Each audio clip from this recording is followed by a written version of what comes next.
The bridge of the human flagship Indomitable Spirit was quiet. The only sounds were the soft beeps from control panels and the low hum of the ship's engines. Commander Minsu stood in the center of the bridge. He looked at the main view screen. His face was calm, but his hands were clasped tightly behind his back. On the screen was a sight that made every human feel sick. The planet Mars was below them.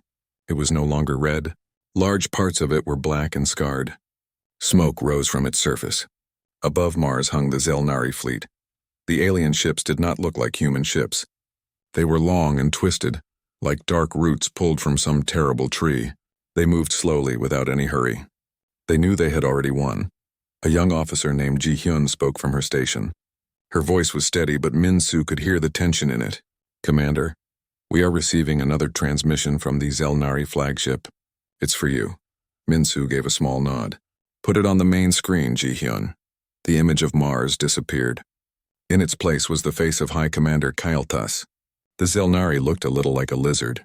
His skin was a pale green and his eyes were large and black without any white in them. He had a ridge of sharp bones along his head. He did not look angry or happy.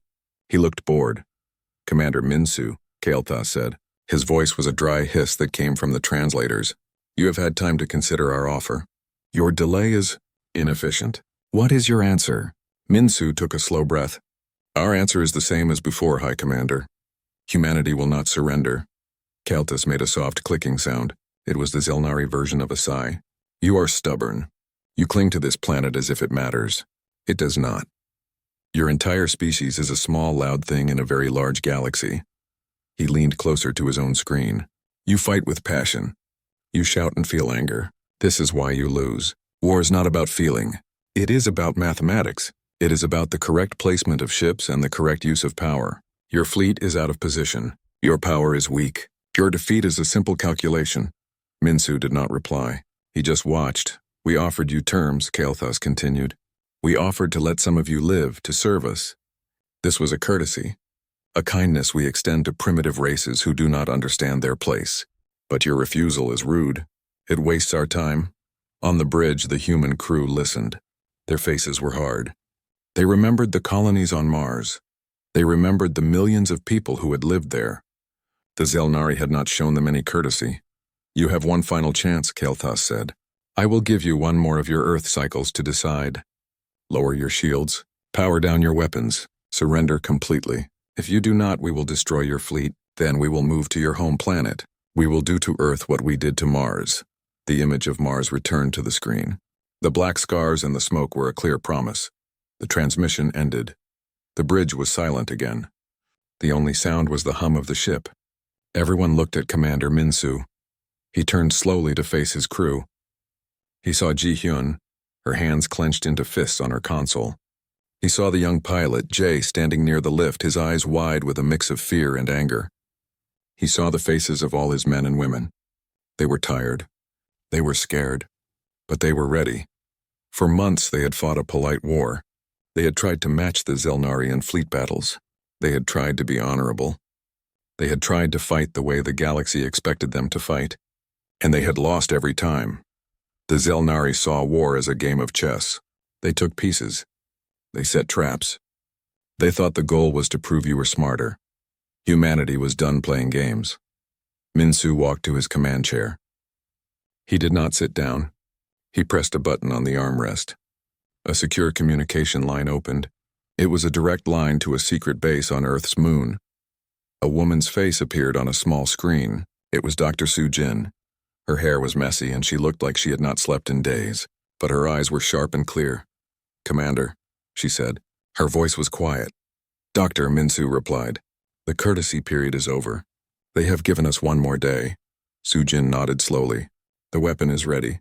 The tests are complete. But Min-soo, once we use this, there is no going back. The galaxy will see us differently." Min-soo looked at the main view screen, at the ruined planet and the enemy fleet that hung over it like vultures. "They see us as prey, Doctor. It is time they saw us as the hunter." He took a deep breath. "Activate Project Gaybolg." A small grim smile touched Soo-jin's lips. "Activating Project Gaybolg. We will be ready on your signal." The screen went dark. Min-soo turned back to his crew. All eyes were on him. The order had been given. They all knew what Project Gay Bulg was. They all knew it was a terrible thing. A weapon of last resort, Ji-hyun, Minsu said, his voice firm. Plot a new course. Take the fleet to these coordinates. He sent the data to her station. It will look like a retreat. Let the Zelnari think we are running. Ji-hyun looked at the coordinates. She understood at once.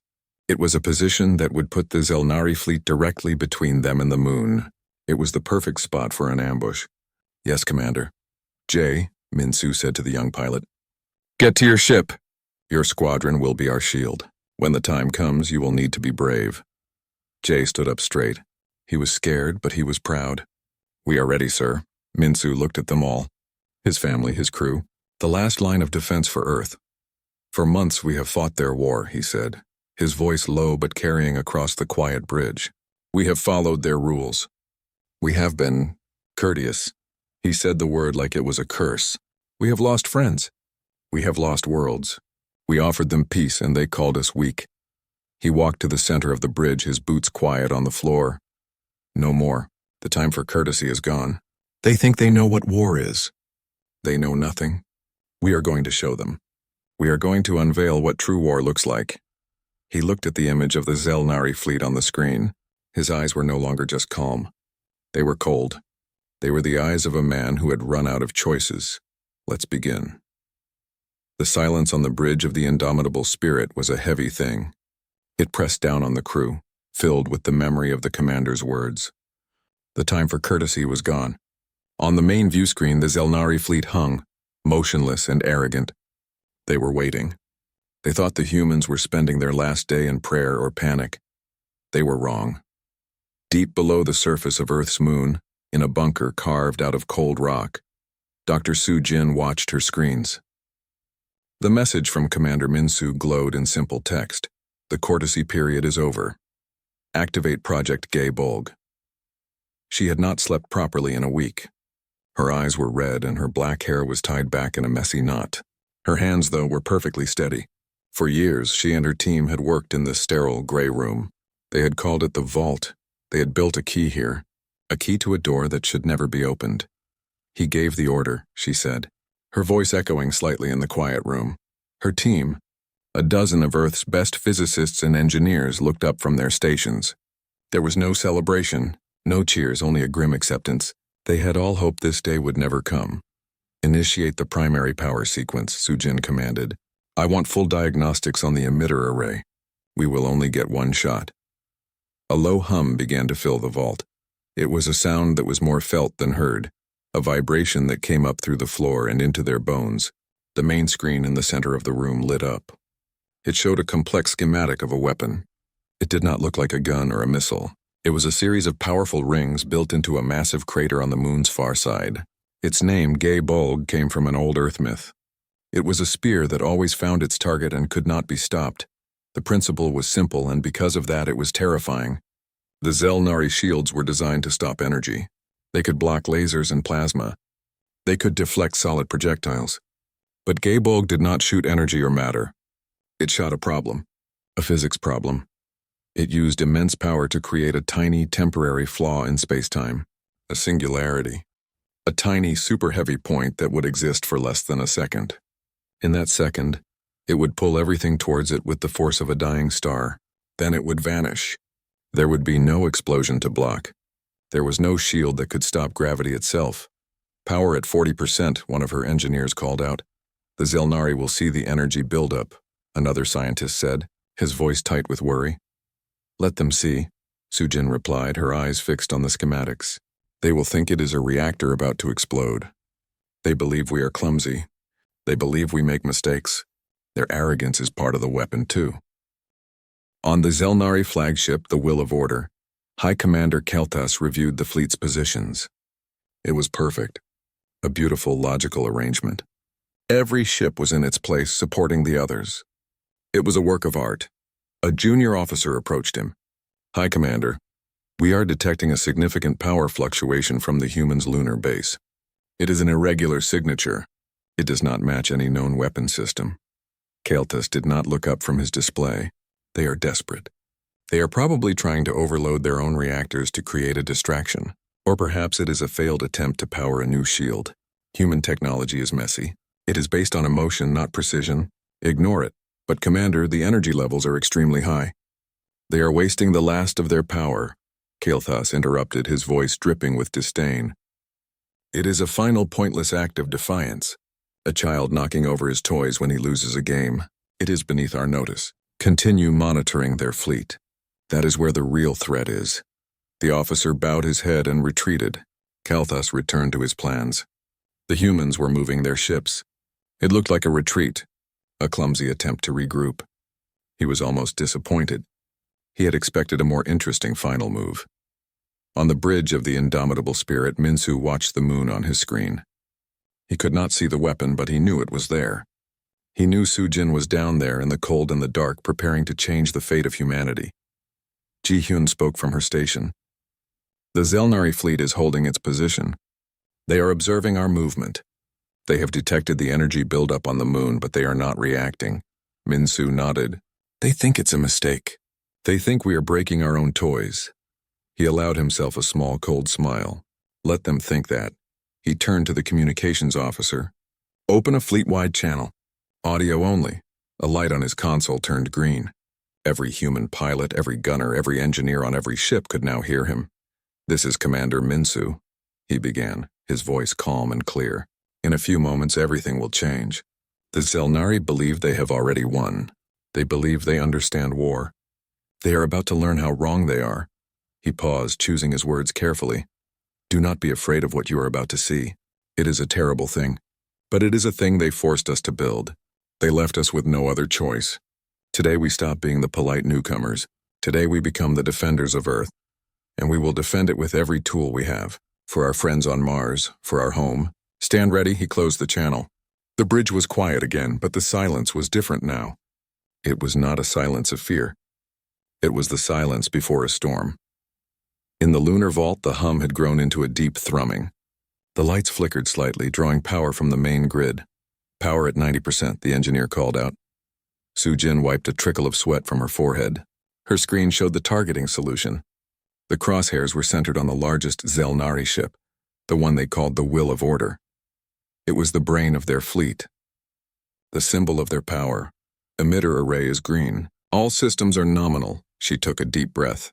This was it. She was about to tear a hole in the universe. She thought of her family on Earth. She thought of the green fields and the blue oceans. She thought of the Zelnari fleet moving towards it. Her finger hovered over the command key. The weapon is ready to fire on your mark. Doctor, the engineer said, his voice a whisper. On her private console, a new message appeared from Minsu. It was a single word. Unveil. Sujin pressed the key. For a moment, nothing happened. Then on the far side of the moon, a series of massive rings began to spin. They glowed with a strange, dark light that seemed to suck the color from the stars around them. The space in front of the emitter twisted and warped, like a reflection in a funhouse mirror. A beam lanced out into the darkness. It was not made of light. It was a ripple, a distortion in the fabric of reality. It was almost invisible, a shimmer in the void like heat haze on a summer road. It moved silently without a sound, crossing the distance between the moon and the Zelnari fleet. On the bridge of the indomitable spirit, everyone watched the main viewer. The Zelnari flagship was there, proud and menacing. Then the space around the center of the ship crumpled. It was the only way to describe it. 1 second the ship was there. The next, the middle of it was being pulled inward, as if a giant invisible hand had crushed it like a paper cup. The metal did not break or explode. It simply folded. It was compressed into a point smaller than an atom. The rest of the ship, now torn in two, had nothing to hold it together. The front and back sections, their structural spine gone, spun away wildly. But there was no fireball, no thunderous explosion, just silent, violent, and total destruction. One of the greatest ships in the Zelnari Armada was gone, erased from existence in utter silence. The communications console on the indomitable spirit exploded with noise. It was a shrieking, chaotic mess of Zelnari voices. They were not battle cries. They were screams of pure, undiluted confusion and terror. Ji-hyun turned from her station, her face pale. The target? It's gone, Commander. There is no debris, no energy signature. It's just gone. Minsu looked from the empty space where the flagship had been to the panicked Zelnari fleet on his screen. Their perfect formation was beginning to break apart as ships drifted. Their commander seemingly paralyzed by disbelief. He stood up, his eyes hard. "Now," he said, his voice cutting through the stunned silence on his own bridge. "Now we show them the rest of the lesson. All ships, attack pattern Gamma. Ji-hyun, you have the coordinates. Jae, get your squadron in the air. The hunt has begun." The silent destruction of the Zelnari flagship left a hole in space. For a long moment, the battle stopped. On the bridge of the indomitable Spirit, the crew stared at the empty spot on the view screen. There were no words. The sheer quiet power of the weapon was more frightening than any explosion. Then the noise began. The open channel to the Zelnari fleet, which had been silent and arrogant, erupted into a storm of panicked voices. The hissing, clicking sounds were sharp with fear and confusion. Their perfect formation, a work of art just moments before, started to come apart. Ships drifted, their commanders unsure what to do. Commander Minsu's voice was calm and firm, breaking the spell on his own bridge. "All ships, attack pattern Gamma. Ji-hyun, give them the coordinates." Ji-hyun's hands flew across her console. Her heart was pounding, but her mind was clear. The plan was in motion. Coordinates sent. All human ships acknowledge. On the main screen, the human fleet, which had looked like it was retreating, suddenly changed direction. The ships turned sharply. Their engines glowed bright as they pushed forward. They were not running away. They were attacking. The Zelnari fleet was in chaos. The brain of their operation was gone. The ship that gave all the orders had vanished into nothing. The remaining ships moved without purpose. Some tried to form a new defensive line. Others turned to face the new threat from the moon. They were no longer one fleet. They were a collection of confused and frightened ships. This was the moment the humans had planned for. In the launch bay of the indomitable Spirit, Pilot Jay sat in the cockpit of his fighter ship. He had watched the main screen on his small monitor. He saw the Zelnari flagship disappear. A cold shiver went down his spine. He was glad the weapon was on their side. His commander's voice came through his headset. "Jay, your squadron is a go. You are the shield. Draw their fire. Keep their point defense systems busy." Jay took a deep breath. "Understood, Commander." Moving out, he pushed the controls forward. His small, agile fighter shot out of the launch bay and into the dark space. Behind him, the other fighters in his squadron followed. They looked like a swarm of gnats next to the huge Zelnari warships. Their job was simple and very dangerous. They were the distraction. Jay led his squadron straight towards the nearest Zelnari cruiser. The alien ship was long and twisted like a thorny vine. As the fighters got closer, small lights on the cruiser's surface began to flash. Its point defense systems were activating. These were fast-shooting guns designed to destroy small, fast targets like fighters. "All right, everyone, dance for them," Jay called out. He threw his fighter into a series of sharp, unpredictable turns. Behind him, the other pilots did the same. They weaved and spun, making themselves hard to hit. Bright lines of laser fire shot past their cockpits. It was like flying through a deadly storm. The Zelnari gunners focused on the annoying little ships. Their sophisticated systems tracked the fighters' movements. They were sure they could pick them off one by one. It was a logical response. It was what their training told them to do. They did not see the real threat. On the Zelnari command ship, the unyielding Resolve, which was now the largest ship left, Commander Kael'thas was trying to understand what had happened. His mind, so used to logic and order, could not process the silence of the flagship's destruction. There was no data, no explosion, no debris. It was an impossibility. "Report." "I want an analysis of that energy weapon," he demanded, his voice a sharp hiss. "Commander, the energy signature is unlike anything in our database. It appears to be a localized gravitational anomaly of incredible power," a sensor officer replied, his voice trembling. Gravitational weapon? The concept was barbaric. It was messy, uncontrollable. Before he could give a new order, another alarm sounded. "The human fleet is advancing. They are on an attack vector." Kael'thas looked at the tactical display. The human ships were moving in. It was a reckless charge. They would be destroyed. But then he saw the small fighter squadron buzzing around one of his cruisers, drawing its fire. A cold feeling settled in his stomach. This was not a reckless charge. This was a coordinated attack. The fighter attack, the main fleet movement, it was all a distraction. But a distraction for what? His eyes went back to the moon. The energy signature was building again. "All ships, Target the human lunar base. Destroy it now, he screamed, his composure finally breaking. But it was too late. On the bridge of the Indomitable Spirit, Min-Su watched the tactical display. Jay's squadron was dancing at the edge of death, keeping the Zelnari guns busy. The main fleet was closing in. And on the moon, Dr. Su-Jin was ready. Ji-Hyun signaled the moon. Target the second command ship. The message was sent. In the lunar vault, Su-Jin saw the order. Her team was ready. The hum of the weapon was now a familiar, terrifying sound. She entered the new coordinates. The emitter array adjusted its aim slightly, moving from the empty space where the flagship had been to the new target. The unyielding resolve. She pressed the firing key. Once again, the almost invisible ripple shot out from the moon. It moved silently through the void. It did not care about the laser fire or the shields. It moved in a perfectly straight line. On the bridge of the unyielding resolve, Kael'thas saw the sensor warning too late. Gravitational anomaly incoming. Brace for... His words were cut off. The center of his ship collapsed. The same silent, crushing force folded the strong warship in half. The metal screamed without making a sound as it was compressed into a tiny point of nothing. One moment it was there, the second largest ship in the fleet. The next moment it was gone. The two broken ends of the ship spun away into the darkness. The effect on the Zelnari fleet was immediate and total. The last bit of order vanished. The remaining ships began to turn. Some tried to run. Others fired their weapons wildly with no target. The elegant, logical war they believed in was over. They were now in a nightmare. Min-Su saw his chance. All units full assault. Focus on their engines and weapons.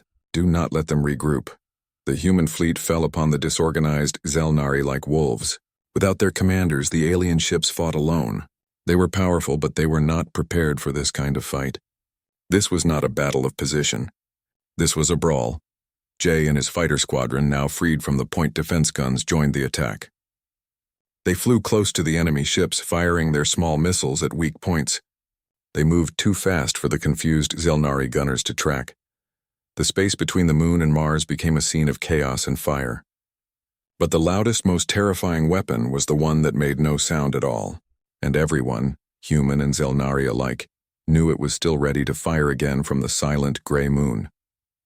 The silent death of the second Zelnari command ship broke their fleet completely. The neat, orderly formation was now a scattered mess. Ships turned in different directions. Some tried to run towards Mars. Others turned to face the human fleet. A few even seemed to drift, their crews frozen by fear. The elegant dance of war was over. Now it was a street fight.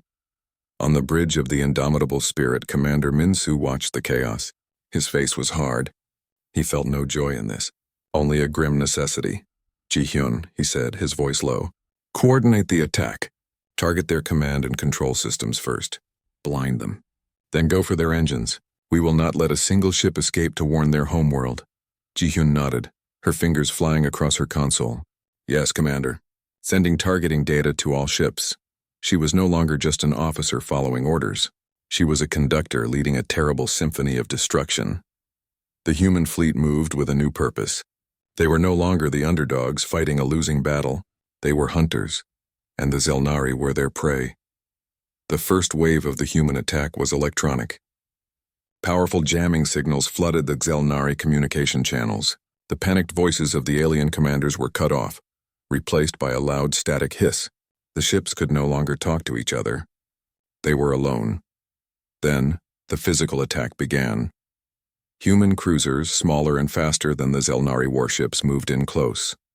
The Zelnari were used to fighting at a long distance, trading powerful laser blasts. The humans had learned that this was a game they could not win. So they changed the game. They flew right up next to the giant alien ships.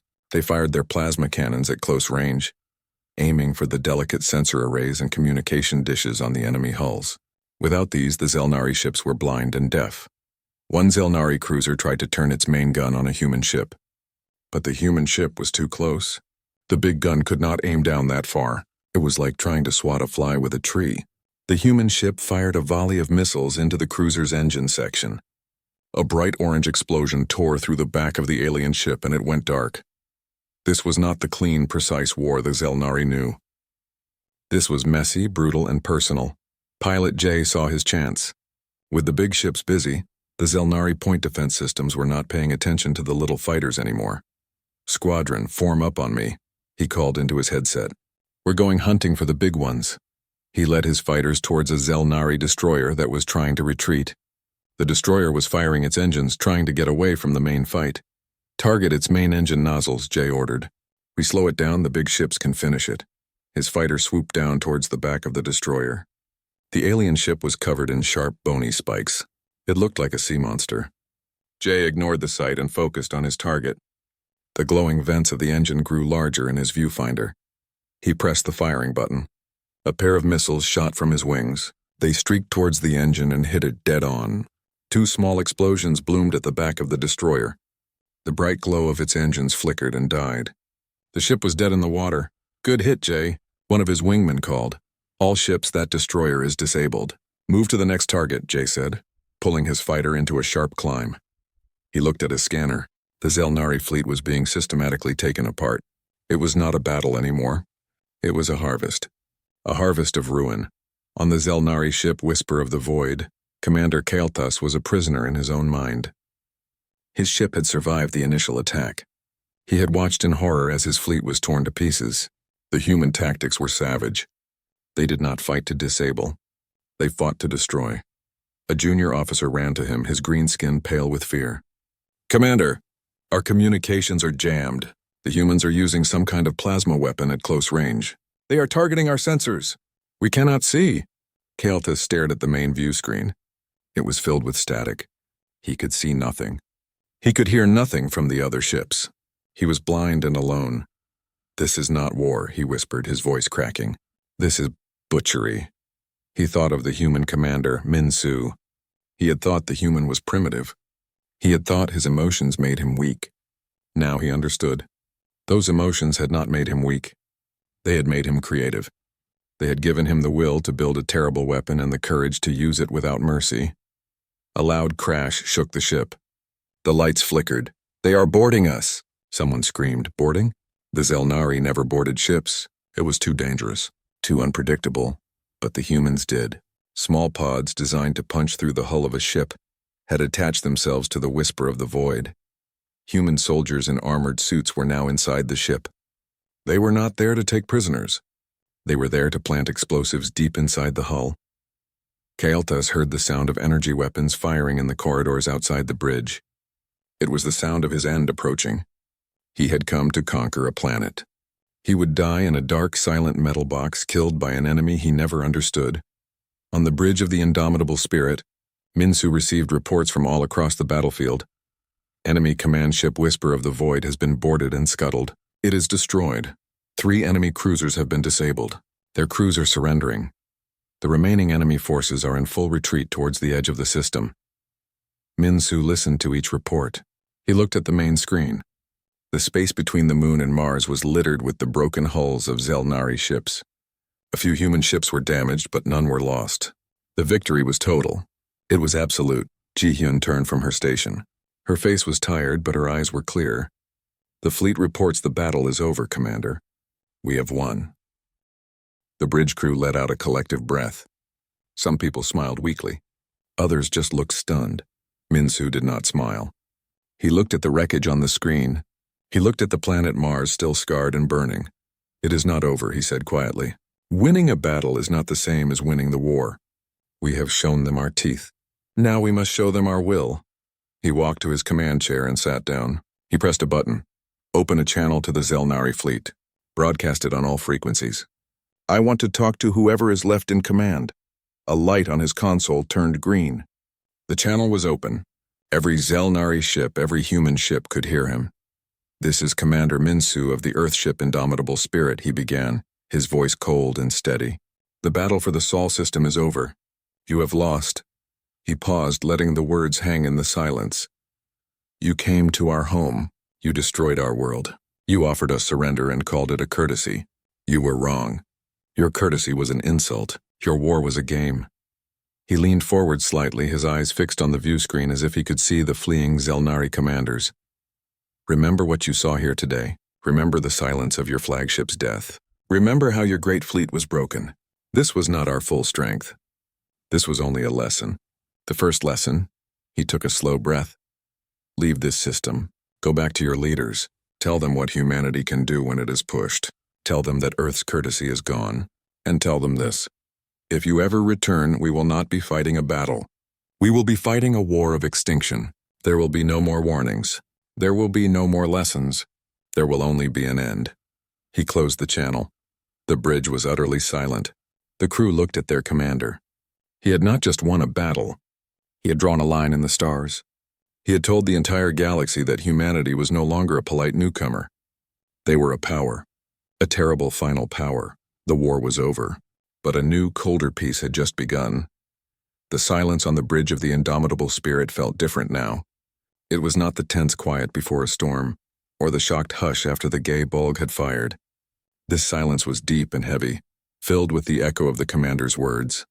The crew moved slowly at their stations, their energy gone. The excitement of victory had faded, replaced by a dull exhaustion. On the main view screen, the last of the Zelnari ships were jumping away into faster-than-light travel, fleeing towards the edge of the solar system. The battle was over. They had won. Pilot J landed his fighter in the bay of the indomitable spirit. The moment his engine shut down, a deep tiredness settled into his bones. He climbed out of the cockpit, his flight suit stained with sweat. The other pilots in his squadron were doing the same. No one was cheering. They just looked at each other with hollow eyes. They had survived. They had won. So why did it feel like this? He walked through the ship's corridors. Crew members nodded to him, but their smiles were weak. They had all seen the same thing. The silent crushing of the great ships, the brutal close-quarters destruction that followed. They had done what was necessary, but the memory of it was a cold weight in their stomachs. In the lunar vault, Dr. Sujin powered down the gay bulg emitter. The deep, thrumming hum that had filled the bunker for hours slowly faded away, leaving an aching silence. Her team began the post-firing analysis, their voices quiet. They had saved Earth. They had proven their theory correct. Sujin sat in her chair and put her head in her hands. She thought about the power she had controlled. The power to make things simply stop existing. She had torn a hole in the universe not once but twice. She was a hero. She was also a monster. The two feelings sat inside her, and she did not know which one was right. On the bridge, Commander Minsu sat in his command chair. He watched the tactical display as the last enemy signature vanished from the edge of the system. The immediate danger was gone. Ji-hyun brought him a report on a datapad. Preliminary damage assessment is complete, Commander. Our fleet sustained minor damage. No ships were lost. Casualties are light, she said. It was the best news they could have hoped for. Minsu took the pad but did not look at it. And the Zelnari? Ji-hyun's voice was flat. 17 capital ships confirmed destroyed. 8 disabled and surrendered. The rest have fled, he nodded. A total victory. He had done his job. He had protected Earth. He should have felt proud. He should have felt relieved. All he felt was tired. He had looked into the darkness and had to become something dark to fight it. A communications officer turned from his station. His voice was hesitant, almost confused. Commander, we are receiving a transmission. It's from a Zelnari ship. It's Commander Kael'thas. A ripple of surprise went through the bridge. They had thought he was dead. Minsu straightened up in his chair. Put him on screen. The main viewer changed. The face of Kael'thas appeared. He looked different. The arrogance was completely gone. His green skin was pale. His large black eyes were wide, not with anger, but with a deep, shaken fear. He was on the bridge of a smaller, damaged ship. Behind him, lights flickered. Commander Minsu, Kael'thas said. His voice was a ragged whisper. I am on the last functional command vessel. Minsu said nothing. He just waited. Kael'thas seemed to struggle for words. The confident commander who had demanded surrender was gone. In his place was a broken soldier. Your weapon, what was it? It was a message, Minsu replied, his voice calm and cold. Kael'thas flinched. You destroyed our flagships without a sound. You broke our formations with tricks. You boarded our ships. This was not war. This was a slaughter. Minsu leaned forward slightly. His eyes were like stone. You killed millions on Mars. You were going to do the same to Earth. You called that war. You called it a calculation. What you saw today was the answer to that calculation. You thought war was a game of chess. We showed you it is a fight for survival. There are no rules in a fight for survival. The Zelnari commander was silent for a long moment. He looked lost. His whole understanding of the universe had been shattered in a single hour. What is your objective now? Kael'thas finally asked. It was not a challenge. It was a plea. He needed to know what came next. Minsu's answer was simple and direct. My objective is to make sure this never happens again. You will take your surviving ships. You will leave our solar system. You will go back to your leaders. You will tell them everything you saw. He paused, letting the order sink in. Tell them how your great armada was destroyed. Tell them about the weapon that can erase their strongest ships from existence. Tell them that Earth's courtesy is gone. The patience you mistook for weakness is over. Minsu's voice became even quieter, which made it even more frightening. And you will deliver this final message. If any Zelnari ship, any scout, any probe ever enters human space again, we will not stop at defending our home. We will come for yours. We will bring our war to your worlds. And we will not stop until the Zelnari are a memory.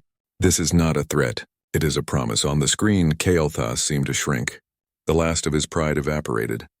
He simply bowed his head. The message will be delivered. The transmission ended. The screen returned to a view of stars and the drifting wreckage of the battle. The bridge was silent once more.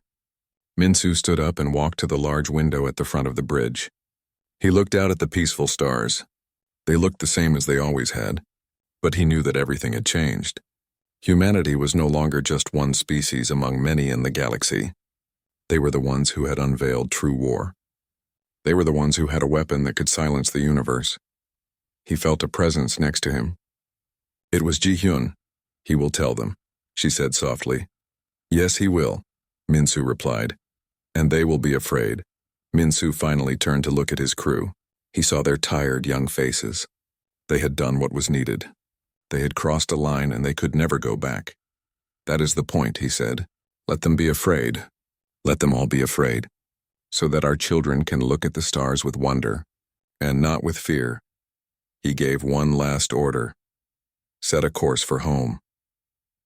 The indomitable spirit turned slowly, its engines glowing as it moved away from the battlefield, away from the ruins of Mars, and headed back towards the small blue and still living planet called Earth. They were going home. But the galaxy would never be the same.